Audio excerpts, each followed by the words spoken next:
আসসালামু আলাইকুম viewers, Sabinus কিচেনে তোমাদের স্বাগত জানাই। শীতকালের সন্ধ্যাতে যদি এই রকম একটা চিকেন স্যুপের রেসিপি থাকে তাহলে সন্ধ্যাটা জমে যাবে। আশা করছি তোমাদের খুবই ভালো লাগবে। Aha. Yes.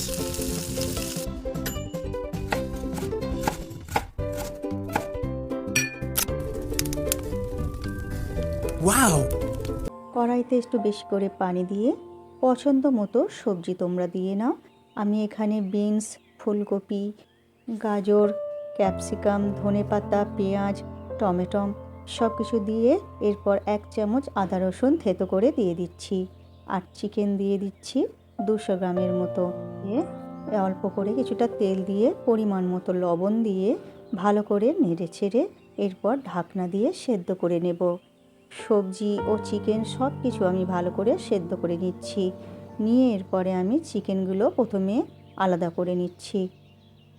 চিকেনগুলো আলাদা করে নিয়ে এবারে ঠান্ডা করে ছোট ছোট করে ছাড়িয়ে নেব। আর এদিকে সবজিগুলো আমি তুলে নেব।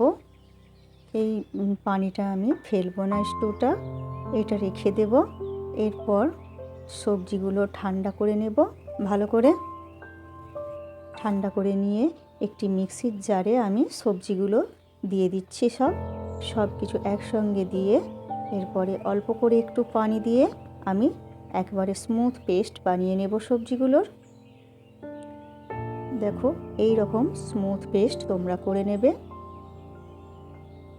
আর এখানে আমি চিকেনটা ঠান্ডা করে নিয়েও এইভাবে হাত দিয়ে আমি একেবারে ছোট ছোট করে ছাড়িয়ে নিচ্ছি।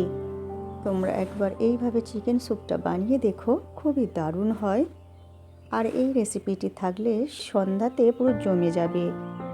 এরপর কড়াইতে 1 চামচ বাটার দিয়ে দিচ্ছি। বাটার গলে গেলে 1 চামচ রসুন কুচি দিয়ে দিচ্ছি। আর ঝালের জন্য কাঁচা লঙ্কা কুচি করে দিয়ে দিচ্ছি। দিয়ে যখন হালকা করে লাল হয়ে যাবে রসুনটা, তখন এর মধ্যে চিকেনগুলো দিয়ে দিলাম। দিয়ে চিকেনটা দিয়ে আমি 5 মিনিটের জন্য ভেজে নেব কম আঁচে। ভেজে নিয়ে এরপর এর মধ্যে আমি ওই সেদ্ধ করে রাখা পানিটা দিয়ে দিচ্ছি। এরপর এর মধ্যে আমি সবজির পেস্ট দিয়ে দিচ্ছি। এরপর জায়গাটি ধুয়ে পানি দিয়ে এরপর আরও কিছুটা আমি পানি এর সঙ্গে অ্যাড করে দিচ্ছি। তোমরা একবার এইভাবে সবজি পেস্ট করে এইভাবে চিকেন স্যুপটা বানিয়ে দেখো, এত দারুণ হয়। আর এটা খেলে মুখটা পুরো ছেড়ে যায় আর জমেও যাবে সন্ধ্যাটা।